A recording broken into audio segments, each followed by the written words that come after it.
During an argument, she yelled, "My ex would have never treated me like this." I replied quietly, "You're right." Then I called her ex, explained the situation, and put them on speakerphone. He said, "That's because I knew when to walk away. Good luck, man." The silence was deafening. I, 29 male, can't believe I'm actually typing this out, but here we are. My girlfriend Gemma, 27, and I have been together for about 18 months.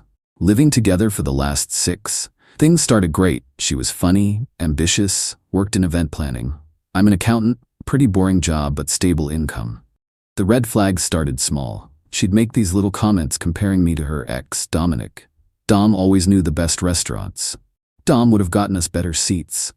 Dom understood fashion. Always followed by, "But you're sweet," or some other backhanded consolation. I let it slide. Everyone has a past, right? But over the last few months, it escalated. Any disagreement turned into Dom would never. The thing is, she dumped him. Said he was emotionally unavailable. Yet somehow he became this gold standard I was constantly measured against. 3 days ago, we had an argument about household expenses. Context: I pay 70% of rent and utilities because I earn more. Fair enough.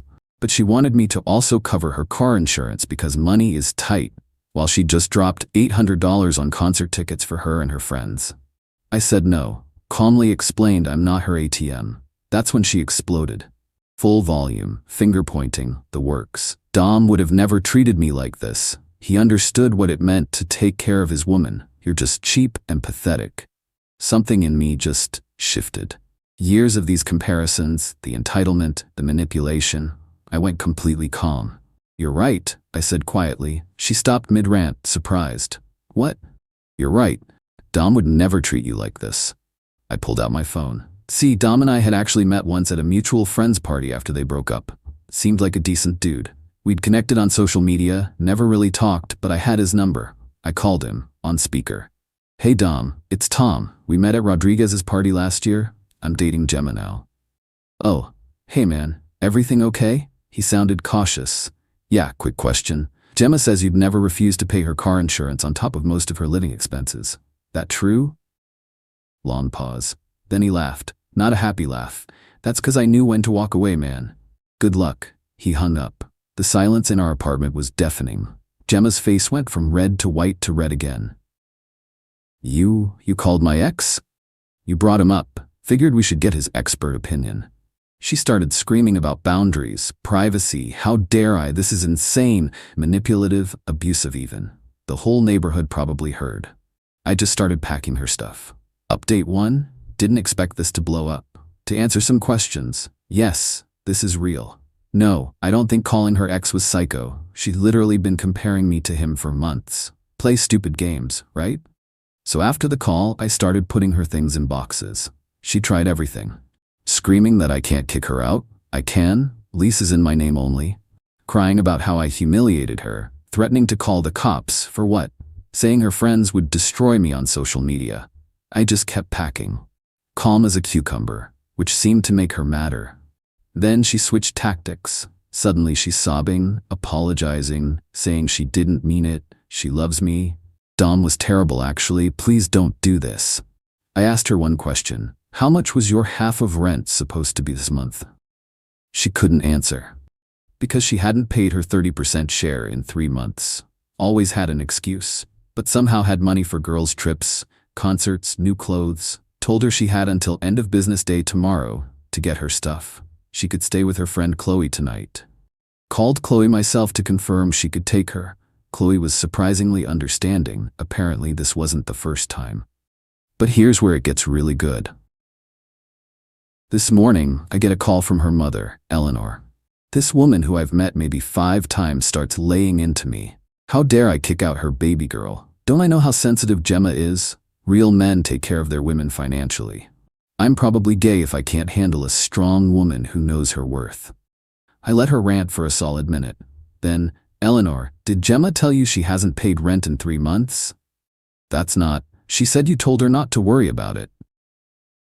Did she mention she spent $800 on concert tickets last week? She deserves to have fun.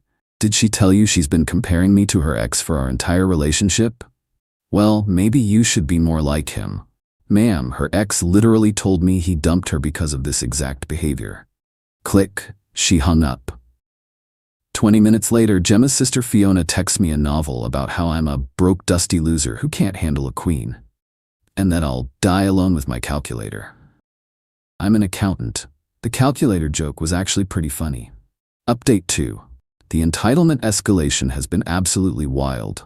So Gemma came to get her stuff yesterday with a whole entourage, her mom Eleanor, sister Fiona, and 3 friends. They showed up in 2 cars like some kind of intervention squad. Eleanor immediately started, "Tom, we need to talk about this like adults." "Sure. Gemma owes me $2,400 in back rent. When can I expect payment?" The friends started chiming in. "Relationships aren't about money." From Qley, who I know for a fact makes her boyfriend pay for everything. "You probably made her feel like she couldn't contribute." From Ashley, unemployed for 2 years. "This is financial abuse." From Madison, who has never paid her own phone bill. While they're all arguing with me at the door, Gemma is inside grabbing her stuff. But apparently she decided some of my things were also hers. I caught her putting my Nintendo Switch in her box. "That's mine. We used it together. It's ours. I bought it before we met. Put it back." "You're being petty. Put it back." She threw it on the couch and called me a stingy a-hole. Then she tried to take the air fryer, the coffee maker, the good sheets. Even tried to grab my grandmother's cast iron pan that's literally been in my family for 60 years, claiming she seasoned it better. Each time I had to step in. Each time the peanut gallery at the door got louder about how I was emotionally abusing her by not letting her steal my stuff. The peak moment came when she went for my laptop, my work laptop. "Gemma, that's literally company property. I use it for Netflix." That's not how ownership works." Fiona shouted from the doorway. "Let her have something. You've taken everything from her." "Like what? Her free housing? Her free utilities? Her personal chef and maid service?" That shut them up for about 10 seconds. As they're loading the cars, Eleanor pulls me aside for one more attempt. "Tom, sweetheart, Gemma is going through a lot. She's sensitive. She needs stability. Can't you just forgive this little argument and let her come back?" "Eleanor, your daughter compared me to her ex for 18 months, stopped paying rent, and tried to steal my grandmother's pan. No, you'll never find another girl like her." That's literally the point. But the absolute peak entitlement came this morning. I get a Venmo request from Gemma for $1,800. The note, for emotional labor and household management. 18 months at $100 a month. Pay immediately or I'll take you to small claims. Emotional labor? She couldn't remember to buy toilet paper. I did all the cooking, all the cleaning, scheduled all the appointments. The only thing she managed was spending money we didn't have. I declined the request and sent her back a bill for $2,400 in unpaid rent, $400 in utilities, and $300 for the concert tickets she bought with my emergency credit card without asking.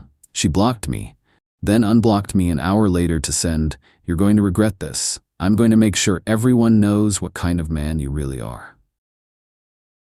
Cool. Screenshot saved. Update 3. The smear campaign started exactly as expected. Gemma went nuclear on social media, posting these long rants about emotional abuse, financial control, narcissistic behavior. The works.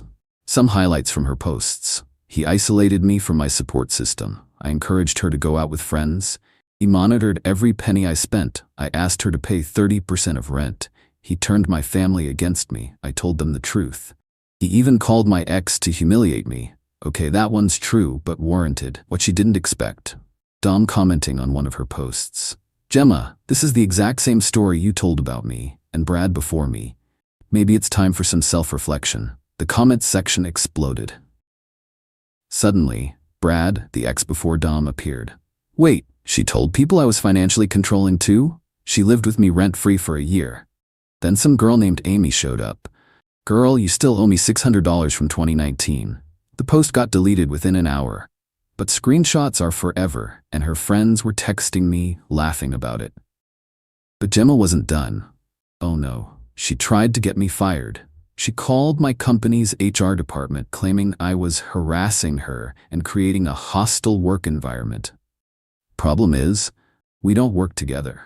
We've never worked together. She doesn't even know what firm I work at. She thought I worked at one of the big four, but I work at a regional firm. She called the wrong company. My actual boss found out because the other firm called asking if we had an employee named Tom. It's a small industry people talk. He thought it was hilarious. Ex problems? Yeah, been there. Take Friday off, mental health day, paid. Then came the extinction burst. Learned that term from you guys. Last night, 2 a.m., banging on my door. It's Gemma, drunk with some new guy.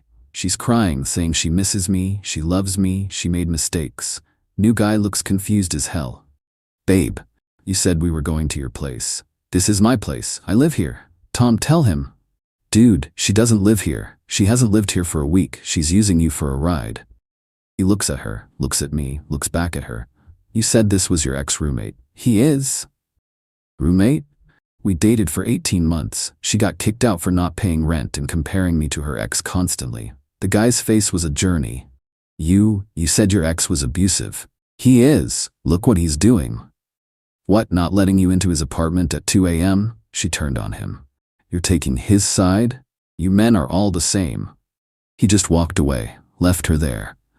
She started screaming at both of us, then just at me, then just at the universe in general. I called Qley. Come get your friend before I call the cops. While waiting, Gemma sat on my doorstep, alternating between sobbing about how her life is ruined and threatening to sue me for existence, I guess. You destroyed everything. I have nothing. You have exactly what you brought to the relationship. Nothing.